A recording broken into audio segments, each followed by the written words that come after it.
My mother declared my baby belonged to my infertile sister. When I refused, they launched a relentless campaign to seize him from me. Just this morning, my sister sat in her car outside our old house, gently rocking a baby doll, her gaze fixed. On nothing. Has anyone ever tried to take your child? When I told my mother I was expecting, she beamed and said, "Perfect timing. Your sister's fertility treatments just failed again, and I already promised her you'd provide a baby." I'd grown up witnessing my mother give away everything I owned to my older sister. When I received Christmas toys, Mom would let me play with them for a week before handing them to Rose, insisting Rose needed them more. I dismissed it as favoritism until I realized Mom genuinely believed my purpose was to serve Rose. She'd tell people I was Rose's little helper and that God blessed her with 2 daughters so one could support the other. When Rose married and struggled to conceive, Mom began dropping hints about alternative solutions. She'd stare at my belly during family dinners and reassure Rose not to fret, saying faith brought forth answers. I was too naive to grasp her. Meaning, I thought she spoke of adoption or egg donation, not that she'd already decided my future children were destined for my sister. My husband, Lucas, and I had been trying for a year when I finally got pregnant. I wanted to wait to tell my family, but Lucas insisted we share our joy. When I informed Mom at Sunday dinner, she clasped her hands and turned to Rose. "See, I told you God would provide." Rose burst into tears of relief as Mom explained I'd hand the baby over to my sister after birth. She'd already assured Rose I'd agreed to this plan months prior. I shut up so fast my chair toppled. I told them they were delusional if they thought I'd surrender my child. Mom's face turned glacial. She reminded me of all Rose's sacrifices, how she'd abandoned career aspirations to try for a baby, how her marriage was crumbling under the strain. "You can have more babies," Mom asserted. "This is Rose's only shot." Lucas gripped my hand and we left, as Rose wailed that I was stealing her baby. For the next few weeks, Mom called incessantly.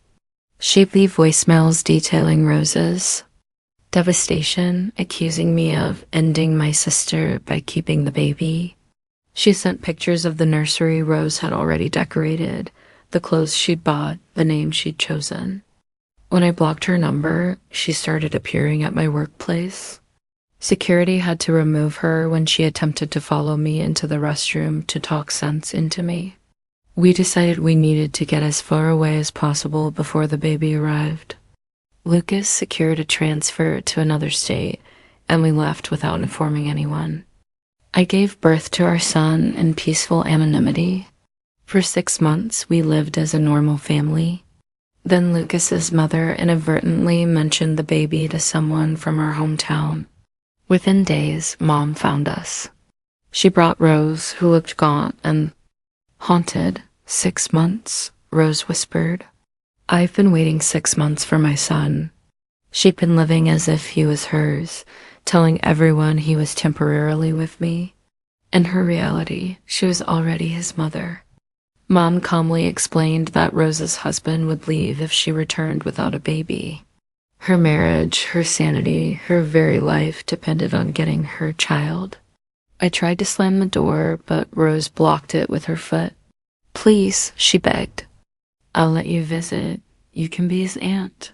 I'll even let you babysit sometimes." She genuinely believed she was being generous. When I still refused, Mom's expression hardened. "If you don't hand over the baby voluntarily," she warned, "they'll take him anyway." Rose had already filed paperwork claiming I'd agreed to be her surrogate. They possessed forged contracts, fake emails, an entire paper trail showing I'd promised her this baby. Lucas called the police, but Mom and Rose vanished before they arrived. The officers stated that without an immediate threat, it was a civil matter. We hired a lawyer who confirmed the forged documents were clearly fake, but would still require disputing in court. While we awaited a hearing, Mom escalated her tactics. She called Child Protective Services, CPS, alleging we were drug dealers. She contacted Lucas's employer claiming he'd stolen money. She filed for emergency custody as a concerned grandmother of a child in danger. Each false report demanded an investigation, draining our savings on legal fees. Meanwhile, Rose began appearing everywhere: the grocery store, the pediatrician's office, the park. She'd follow from a distance, snapping photos, scrutinizing our routines. She'd mouth my baby whenever our eyes met. I couldn't sleep, constantly checking locks, terrified to leave the house. Lucas started missing work to guard us, a situation his boss didn't comprehend. Then came the letter from Rose's lawyer. She was suing for custody based on maternal alienation. The forged surrogacy agreement was attached, along with statements from family friends swearing I'd promised the baby to Rose. Mom had convinced half our hometown I was a surrogate who'd abducted Rose's child. Our lawyer said we could fight it, but it would take years and cost everything. Or we could settle out of court with a visitation agreement that would begin with weekends and expand over time. We were sitting in our living room, exhausted and broke, when the doorbell rang. Through the peephole, I saw Rose holding a car seat. Behind her stood Mom and two unfamiliar men. "We're here for the baby's overnight visit," Rose called through the door. "The court order is signed." My hands trembled as I checked my phone. Our lawyer had sent an urgent text. The judge had granted temporary visitation pending the full hearing, effective immediately. Lucas was calling the police while I held our son, but I knew they'd have to enforce the court order. Rose knocked harder this time. "Open up," she said sweetly. "Mommy's here to take you home." Behind her, Mom smiled. They'd won this round. And we both knew that once Rose had him for even one night, she'd never return him. I clutched my son tighter as Lucas's voice rose on the phone with 911. My legs felt weak, but I forced myself to remain standing. Through the door, I could hear Rose humming a lullaby, the same one Mom used to sing to us as children. The sound made my skin crawl. Lucas hung up and moved to my side. His jaw was clenched so tight I could see the muscle twitching. He reached for our son, and I allowed him to take him, my arms trembling from holding him so fiercely. Lucas's eyes met mine, and I saw the same fear reflected there, but also fierce determination. The police arrived within minutes, though it felt like hours. 2 officers approached our door while Rose stepped back, clutching the empty car seat like a trophy. Mom stood behind her, one hand on Rose's shoulder, her expression serene, as if this was all perfectly normal. I opened the door before they could knock again.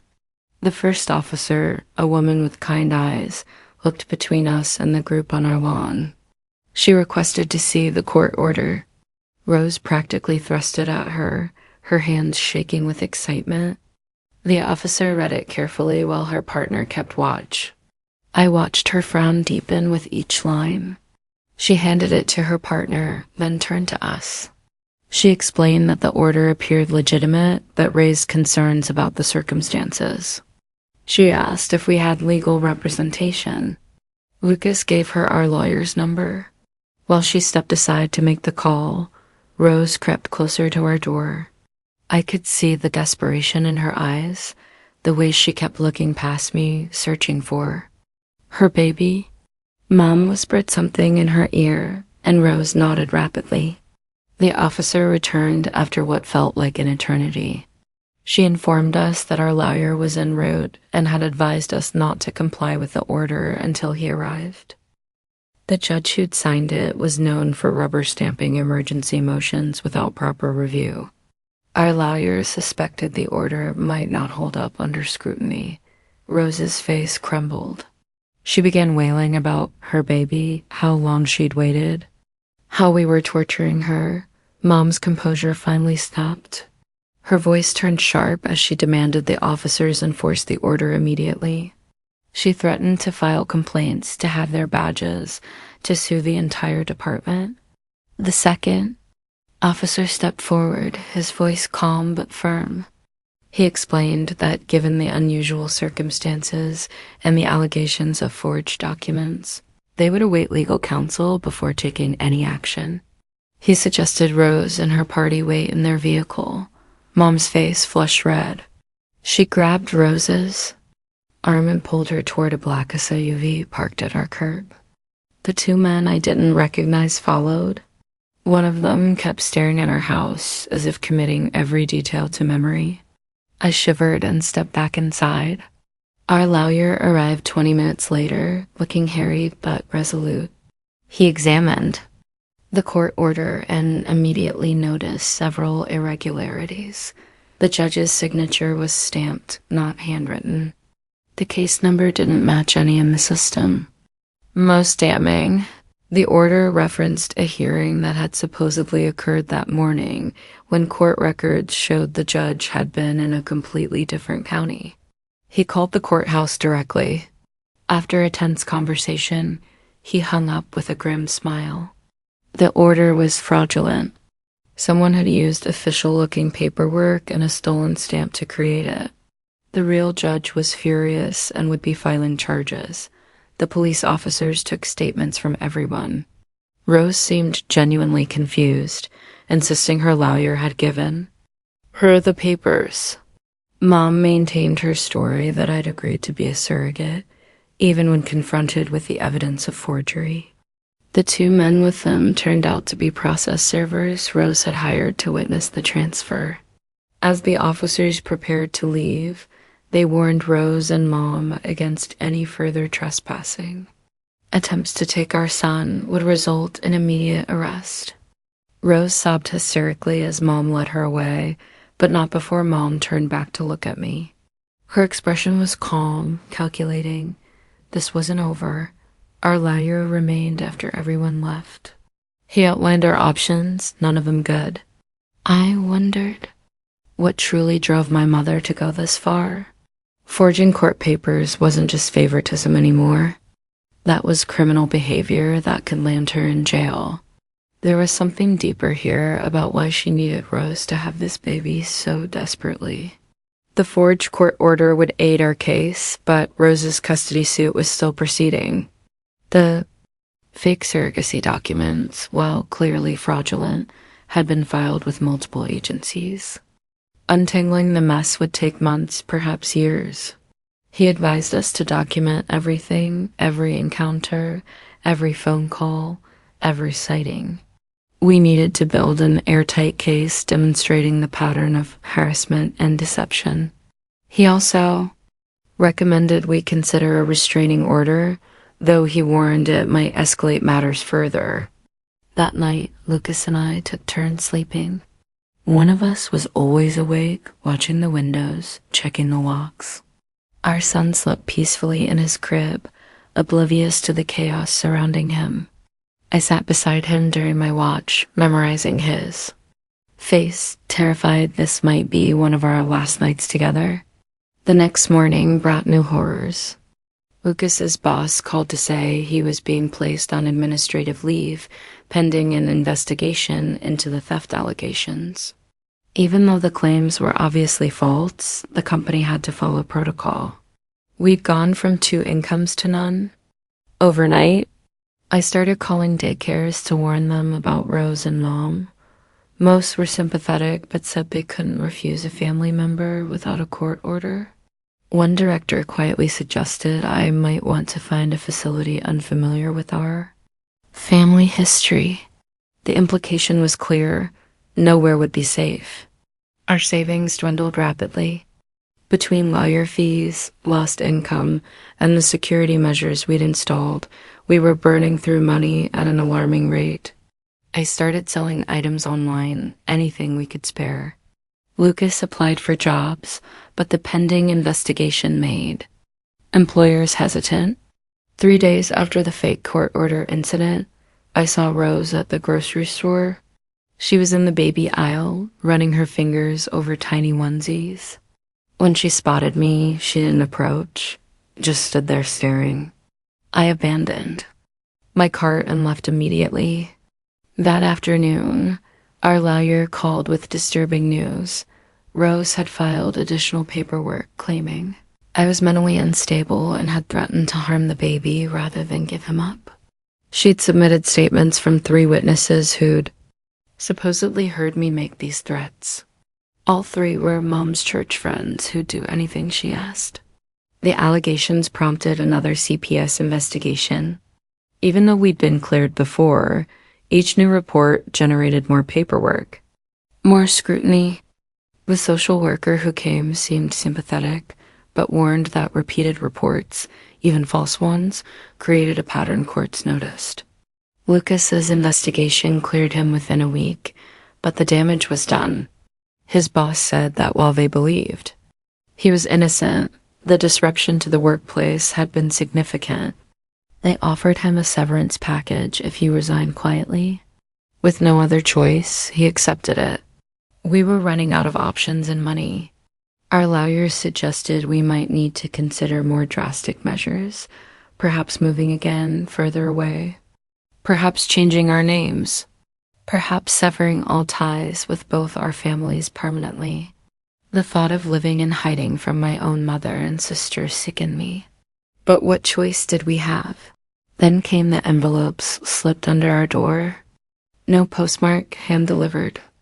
Inside were photos of our son at the park, at the doctor's office, through our living room window. Each one was labeled in Rose's handwriting.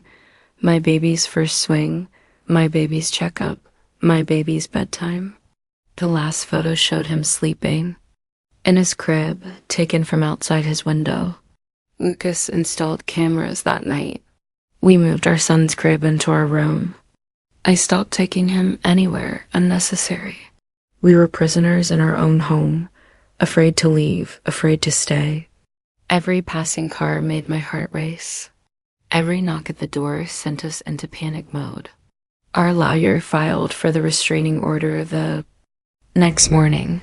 He fast-tracked it based on the photos, which even he found disturbing. The hearing was set for the following week. He warned us to be prepared for Mom and Rose to escalate once they were served. He was right. The day after they received the papers, our mailbox was smashed. Our car tires were slashed.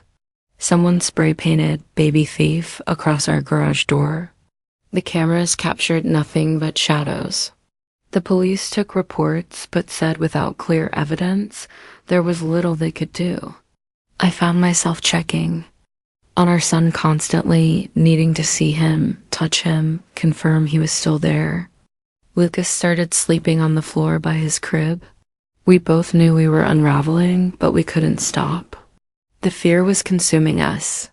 A week before the restraining order hearing, Mom did something unexpected. She called Lucas's parents. She told them her version of events, how I'd promised Rose a baby, how we were ruining Rose's life by keeping what was rightfully hers. She portrayed herself as the concerned grandmother trying to hold the family together. Lucas's parents, who'd been supportive until then, began asking questions. Why hadn't we told them about the surrogacy agreement? Why were we being so cruel to Rose? Couldn't we at least let her visit? Mom had planted seeds of doubt, and they were taking root. We spent hours on the phone explaining, sending them copies of the forged documents, sharing our lawyers' assessments.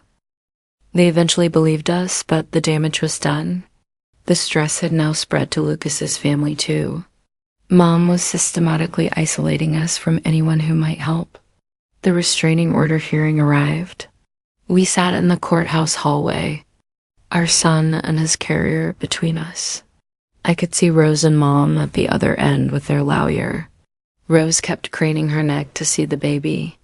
Mom sat perfectly still, her hands folded in her lap like she was at church. Our lawyer had prepared, used for what would happen. We'd present evidence of harassment and stalking. They'd argue it was all a misunderstanding, that Rose was simply a heartbroken woman trying to claim what was promised to her. The judge would decide if the threat was credible enough to warrant protection.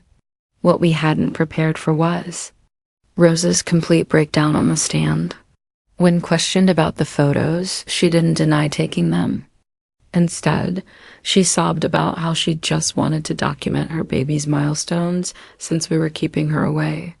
She talked about the nursery waiting at home, the clothes getting too small, the bottles she sterilized every week just in case. She pulled out a baby book she'd been keeping. Every page was filled with notes about her son, his weight and length from the pediatrician visits she'd stalked, descriptions of his expressions from the photos she'd taken, plans for his first birthday, his first day of school, his graduation. In her mind, his entire future was mapped out, and she was his mother in every scenario. Even Mom looked uncomfortable as Rose spiraled deeper into her delusion. The judge had to call a recess when Rose started hyperventilating about missing her baby's first smile, even though I'd seen him smile dozens of times. During the break, Mom approached us in the hallway. Lucas stepped between us, but she just looked weary. For the first time, I saw her mask completely gone. She admitted Rose wasn't well. The infertility had broken something in her. But instead of getting Rose help, Mom had fed the delusion, thinking if she could just get her the baby, everything would be fine. She actually asked one another to another, could we find some compromise? Maybe supervised visits, maybe just photos, anything, to keep Rose from completely shattering. I felt a moment of pity until she added that if Rose had a breakdown, she'd make sure everyone knew it was our fault for being so selfish. The hearing resumed. The judge, a woman with grown children of her own, listened carefully to both sides. She reviewed the evidence, the forged documents, the photos, the harassment. Then she rendered her decision. The restraining order was granted. Rose and Mom were to stay 500 feet away from us, our home, and our son. No contact through third parties. No photos, no surveillance, no attempts to circumvent the order. Violation would result in immediate arrest. Rose wailed so loudly they had to remove her from the courtroom. Mom followed, but not before locking eyes with me one last time. The look promised this wasn't over. They'd find another way. We left through a side exit. Our lawyer warned us to be extra vigilant in the coming days. People who lost in court often lashed out. He advised us to stay with friends or in a hotel for a few nights, just to be safe. But we had nowhere to go. Our families were either turned against us or too far away. We couldn't afford a hotel with our dwindling savings. So we went home to our house that no longer felt safe and waited for whatever would come next. That night, as I lay awake listening to every sound, I thought about how different life was supposed to be. We should have been enjoying our son's first months, not living in fear. We should have been planning his future, not wondering if we'd still have custody next week. Lucas reached over and took my hand. Neither of us spoke. We both knew the restraining order was just paper. It wouldn't stop Mom from plotting or Rose from spiraling further into delusion. We'd won this battle, but the war was far from over. Our son stirred in his crib, making soft baby noises. I got up to check on him, as I did dozens of times each night now. He was fine, sleeping peacefully, unaware that two women were fighting to claim him as their own. I touched his soft cheek and made a promise. No matter what it took, no matter what we had to sacrifice, we would protect him. Mom and Rose had turned our life into a nightmare, but they wouldn't win. We were his parents, and we would fight for him until our last breath. The house creaked in the wind, and I tensed before recognizing the familiar sound. Every noise was a threat now. Every shadow a potential danger. Rose's baby book for someone else's child hits a whole new level of scary documenting stolen. Moments like she's creating the world's creepiest scrapbook, while the judge watches this mess unfold in real time. This was no way to live, but it was our reality, at least for now. Tomorrow would bring new challenges, more legal battles. More harassment, more attempts to steal our son. But tonight, he was safe in his crib and we were together. For now, that had to be enough. I returned to bed, knowing sleep wouldn't come. Lucas pulled me close and we lay there in the dark. Two parents united against a threat we'd never imagined would come from our own family. The battle for our son's future had only just begun. The restraining order should have brought us peace, but Mom found ways to circumvent it. She couldn't come within 500 feet, but that didn't stop her from orchestrating her campaign through others. The first sign came through our mailbox, legal. Notices from 3 different law firms, all representing concerned parties, filing reports about our fitness as parents. Each firm had been hired by different church members, all coincidentally from Mom's congregation. The coordination was obvious but unprovable. Lucas spent his days responding to these allegations while I stayed home with our son. We'd converted our dining room into a makeshift office, boxes of documentation covering every surface, bank statements proving we weren't using illegal substances, employment records showing Lucas's clean history, medical records confirming our son's perfect health. Each response cost money we didn't have. Our lawyer warned us this was a war of attrition. Mom couldn't take our son directly, so she'd drain us financially until we couldn't fight anymore. He reduced his fees as much as possible, but court filings and responses still added up.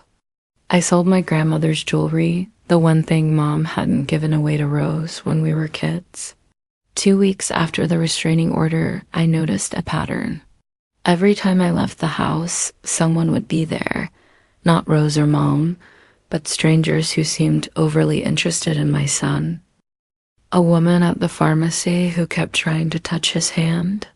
A man at the gas station who asked too many questions about his age and routine. They never did anything illegal, just enough to make me paranoid.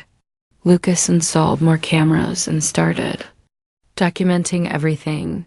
License plates of cars that lingered too long outside our house, screenshots of new social media accounts that tried to friend us with no mutual connections, photos of people who showed up repeatedly in different locations. Our paranoia notebook grew thicker each day. The breakthrough came from an unexpected source. Lucas's cousin, Sarah, who still lived in our hometown, called with disturbing news. Mom had started a support group at church for grandparents, denied access to grandchildren. She'd been recruiting members, sharing her tragic story of a daughter who'd stolen her grandchild. The group met weekly to pray and plan interventions.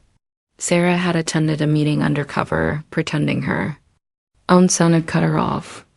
She recorded Mom explaining how documentation was key, how multiple reports from different sources carried more weight than a single complaint, how patience and persistence would eventually wear down even the most stubborn parents. Mom was teaching a masterclass in legal harassment. We gave the recording to our lawyer, but he shook his head. Nothing Mom said was technically illegal.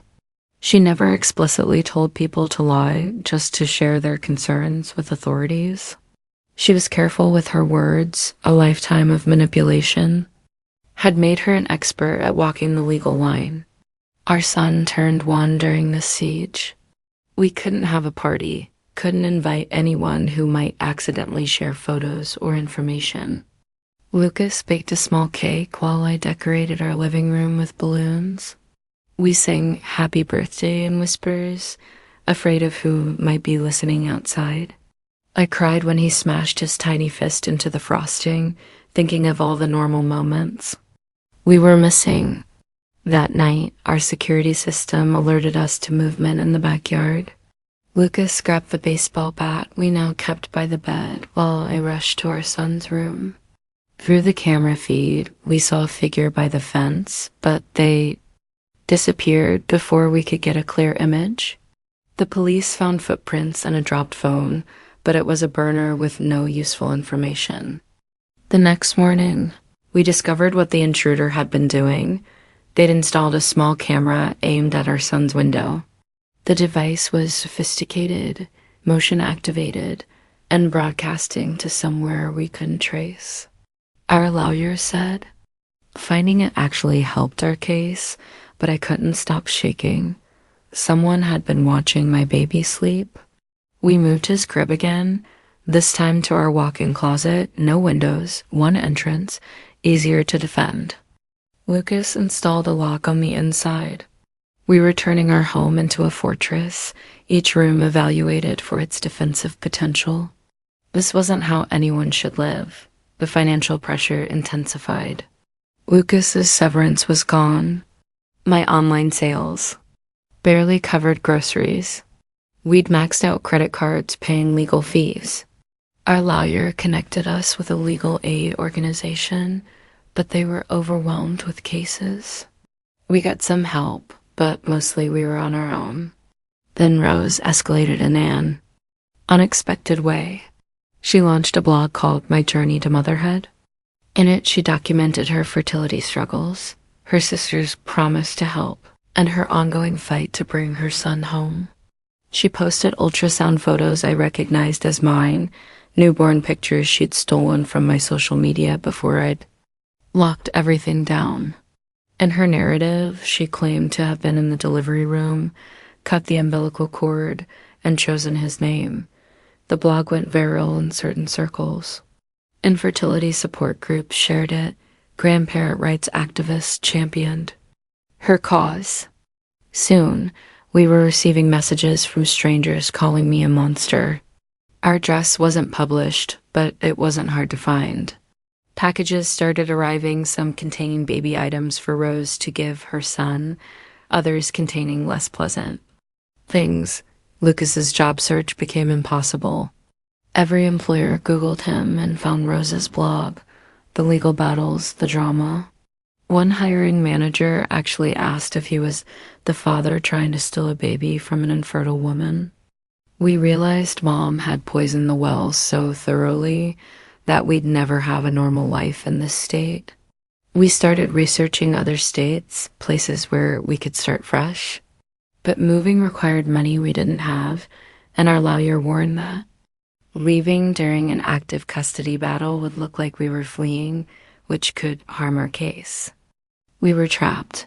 The church support group Mom ran grew bolder. Members started showing up at locations just outside the restraining order's range. They'd stand on the sidewalk during our son's doctor appointments, holding signs about grandparent rights. They'd form prayer circles in the parking lot of the grocery store, always peaceful, always legal, always just close enough to let us know we were being watched. One member, an elderly woman named Dorothy, approached me at the gas station. She maintained the required distance but spoke loudly enough for everyone to hear. She talked about forgiveness, about family reconciliation, about the harm I was causing by keeping a grandmother from her grandchild.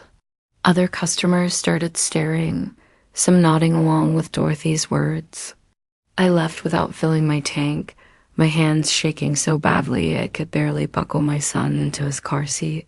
That night, I found Dorothy's social media.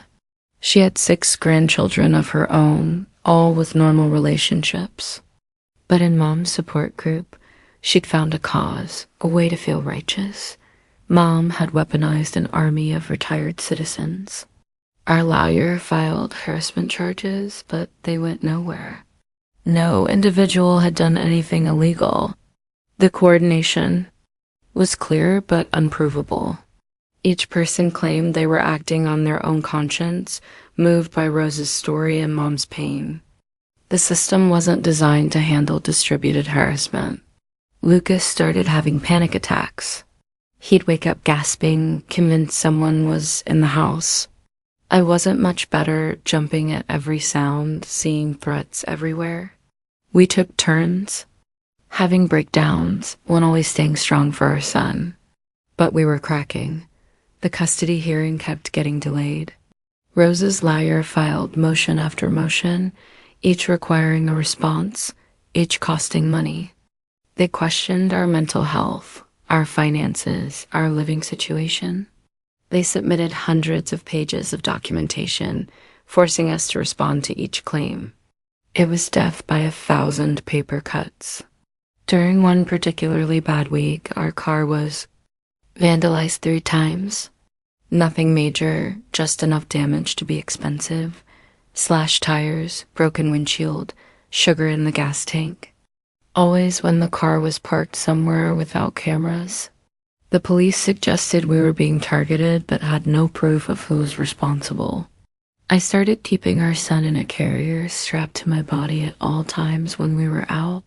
Lucas walked behind us, watching for threats.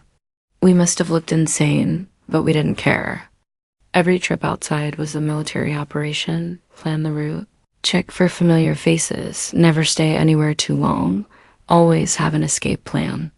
Our families began to fracture under the pressure. Lucas's parents, already doubting because of Mom's poison, grew frustrated with our paranoia. They suggested we were overreacting, that maybe some supervised visits would calm things down. When we refused, they pulled back, tired of the drama. My few remaining friends distanced themselves. 2, who could blame them? Being associated with us meant possibly ending up on Mom's radar. One friend admitted she'd started getting strange calls after being seen with me. Another found her social media flooded with messages about enabling child abuse. Mom's network was vast and vindictive. Isolation was part of the strategy, our lawyer explained. Make us so toxic that no one would help. Remove our support system. Leave us nowhere to turn except surrender. The way everyone just happens to join Mom's cause feels really convenient. Dorothy has 6 grandkids of her own, but suddenly needs to harass strangers at gas stations. It makes me wonder what Mom's actually telling these church people to get them this worked up about someone else's family drama. It was working. The blog Rose maintained grew more elaborate. She posted about preparing for her son's return. Photos of the rooms she decorated, the clothes she'd bought in increasing sizes, the toys arranged perfectly.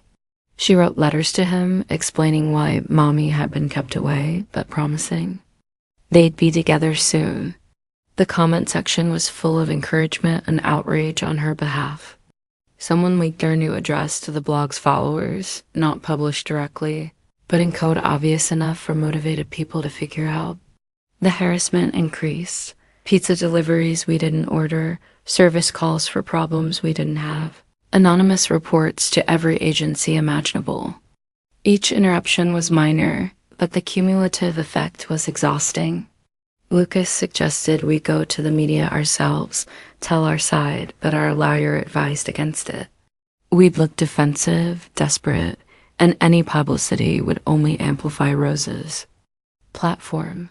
Better to stay quiet, document everything, trust the system. But trusting the system felt impossible when the system seemed designed to enable this torture.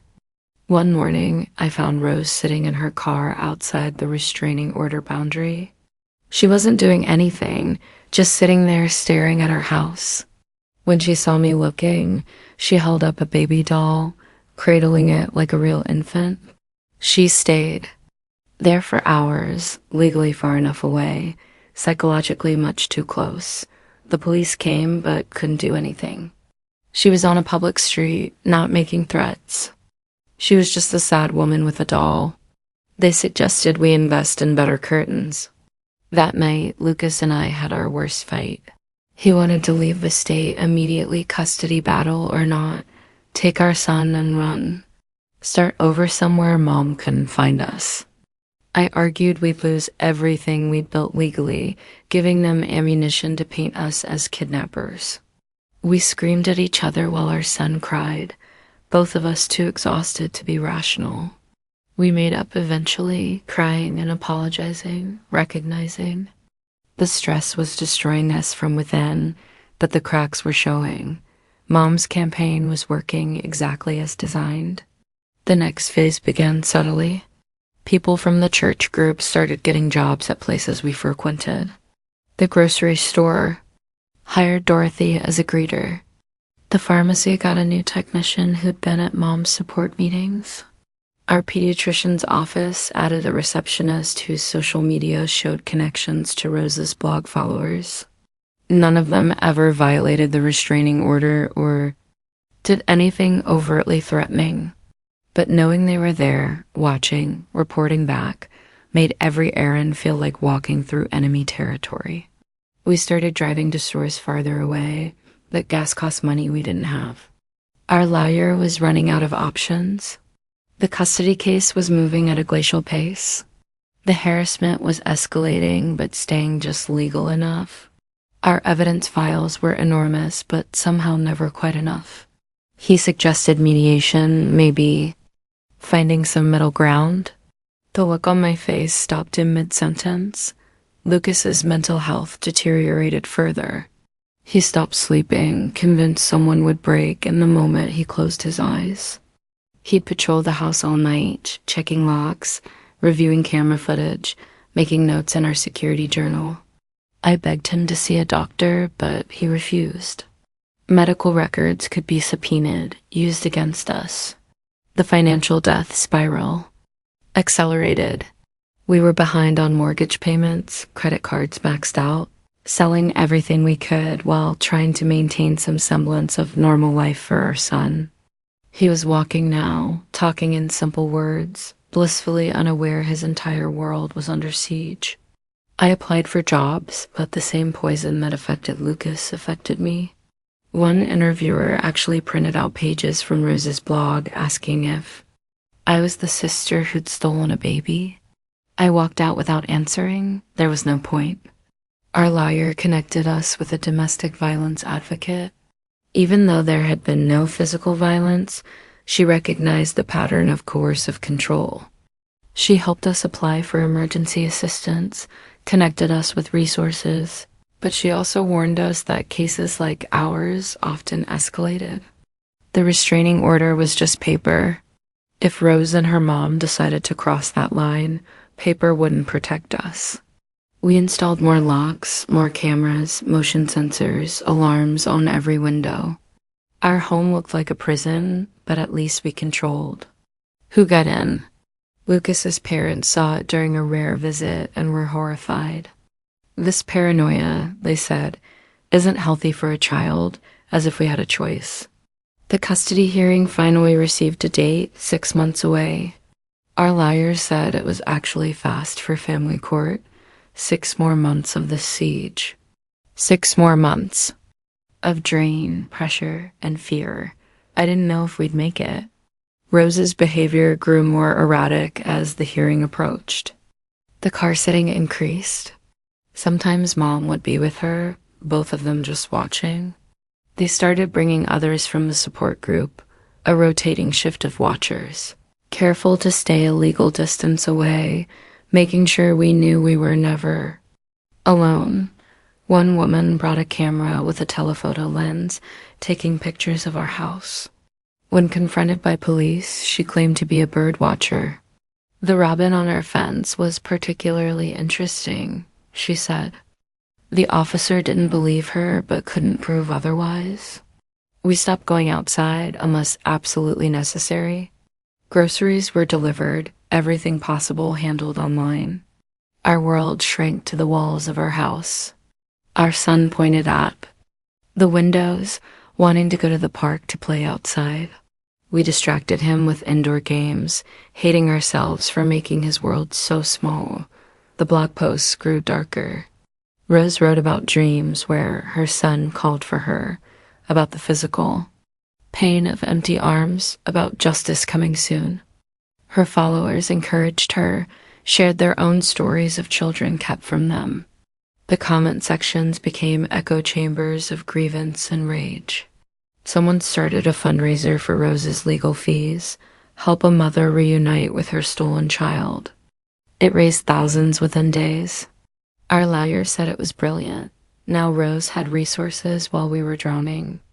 Mom's strategy of financial exhaustion was working perfectly. Lucas's breakdown came suddenly. I found him in our son's closet room at 3 a.m., holding our sleeping child and sobbing. He kept apologizing, saying he'd failed as a father, failed to protect his family. I held them both, trying to be strong, but I was just as broken. We made the decision that night. We'd leave, take what we could carry, and disappear. Let them win the legal battle if it meant our son could have a normal life somewhere else. The system had failed us. The law couldn't protect us from this death by 1,000 cuts. Running felt like our only option. We started planning carefully, researching states with strong privacy laws, looking for cash jobs, learning about changing identities legally. It felt surreal, like we were criminals planning a heist, but what else could we do? Our lawyer tried one last gambit.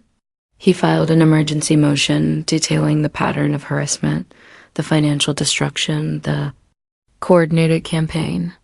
He argued that Rose and Mom were using the legal system as a weapon, that this wasn't about custody, but about control and punishment. The judge agreed to an emergency hearing, not a full custody case, but a review of the harassment claims. It was scheduled for next week. Our lawyer was cautiously optimistic. This judge had a reputation for seeing through manipulation. Maybe finally someone would see what was really happening. The week before the hearing, everything intensified. The watchers increased. The phone calls and deliveries escalated. Rose's blog posts became daily, counting down to reunion day. Mom's church group held vigils outside the courthouse.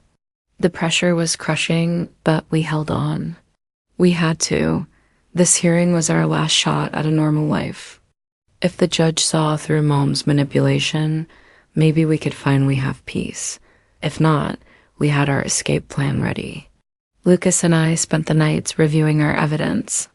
Hundreds of pages documenting months of harassment, photos, recordings, financial records showing the systematic destruction of our lives.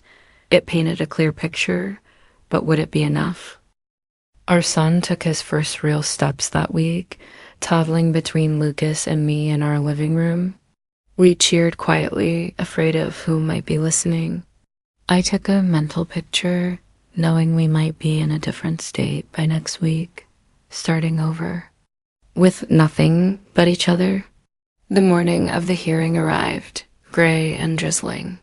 We dressed carefully, trying to look stable and responsible despite the exhaustion etched on our faces. Our son babbled happily in his car seat, unaware of this. Day might change everything. As we drove to the courthouse, I saw Rose's car in the distance, maintaining the legal boundary but following us. Mom's SUV joined from another street. By the time we reached the courthouse, a parade of vehicles trailed behind. They couldn't enter the parking lot, but they lined the streets watching. Lucas carried our son while I hauled our evidence. Boxes. Our lawyer met us at the entrance, his face grim but determined. He'd spent all night preparing. He said this judge would hear the truth. Inside, Rose and Mom sat with their legal team.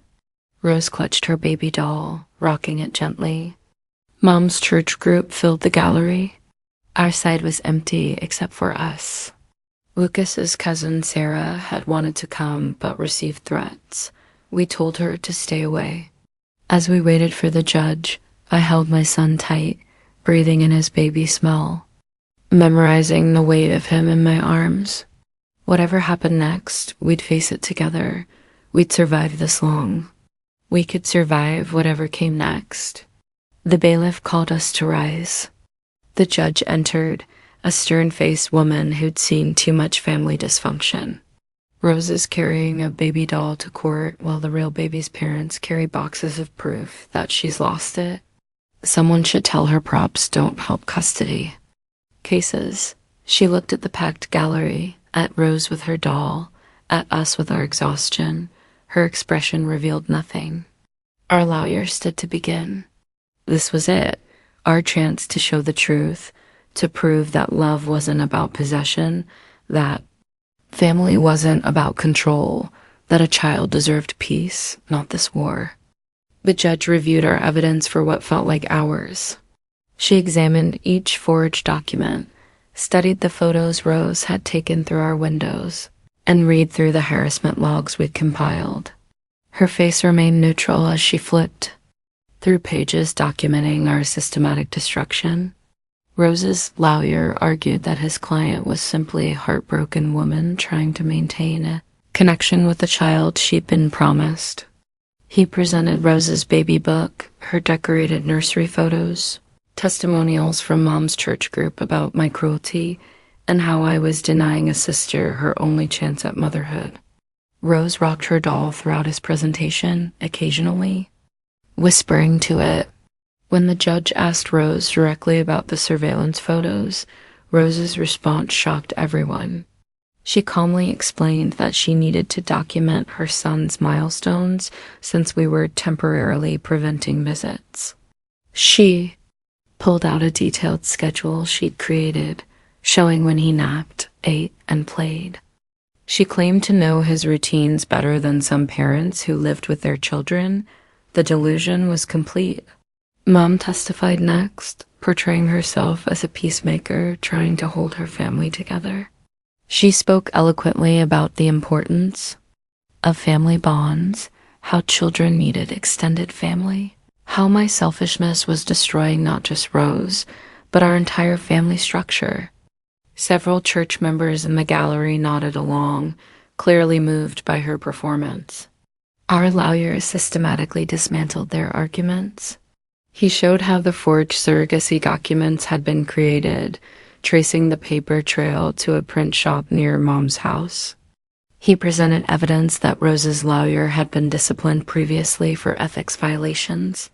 He demonstrated how Mom's support group was actually a coordination center for harassment.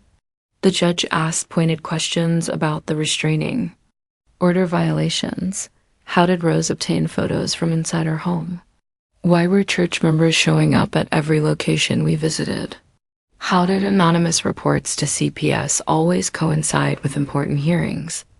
Mom deflected skillfully, but I saw the judge's eyes narrow with each evasion. During a break, I overheard two church members in the bathroom discussing their next moves. They mentioned something about a new strategy involving Lucas's workplace. Connections. I texted our lawyer immediately.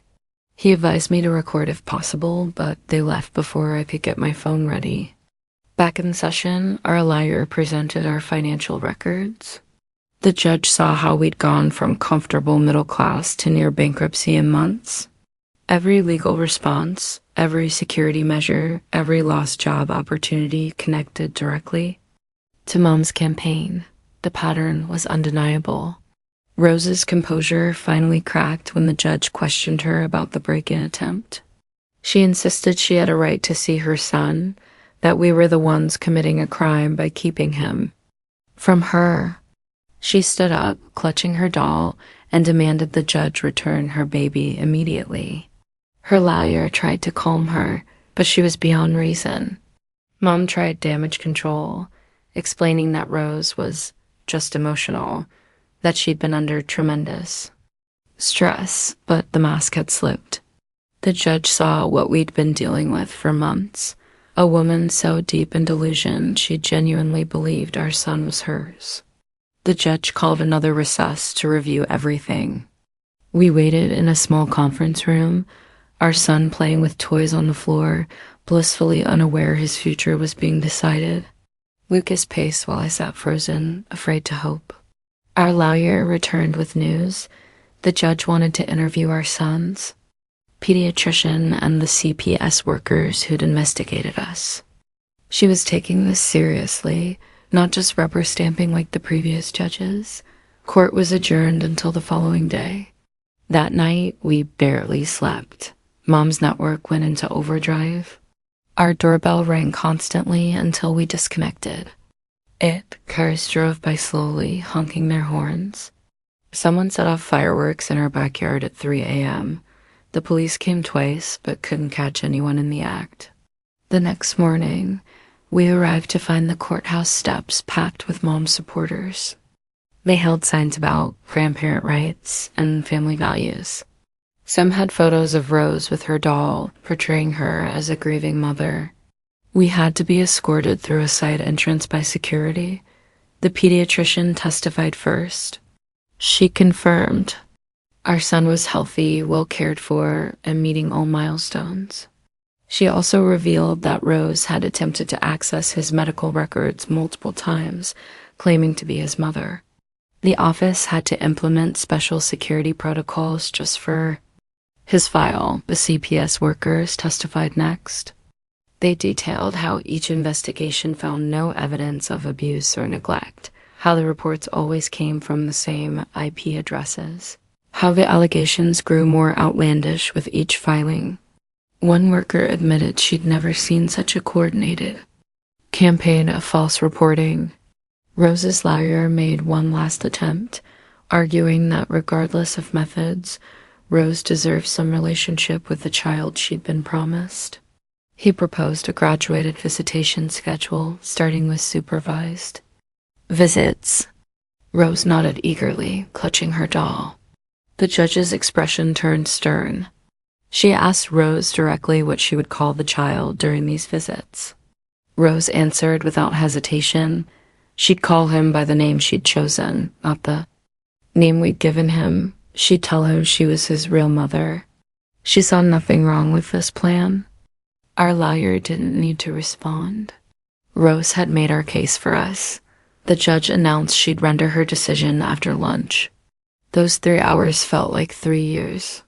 When court reconvened, the gallery was even fuller. Mom had mobilized everyone. She could, but the judge's decision was swift and decisive.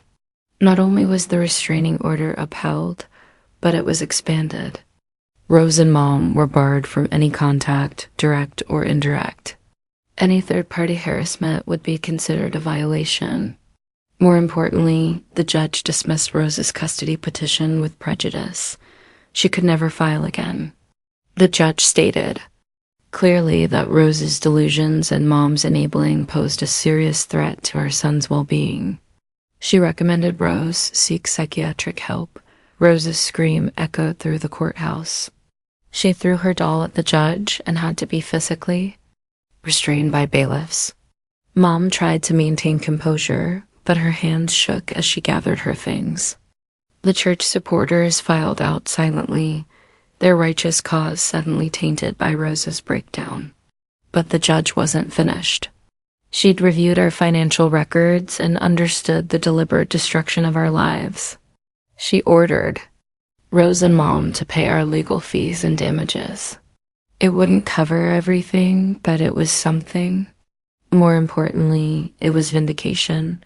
Our lawyer warned us to be careful leaving. Emotions were high, but when we walked out, the crowd had dispersed. Only a few stragglers remained, looking confused and embarrassed.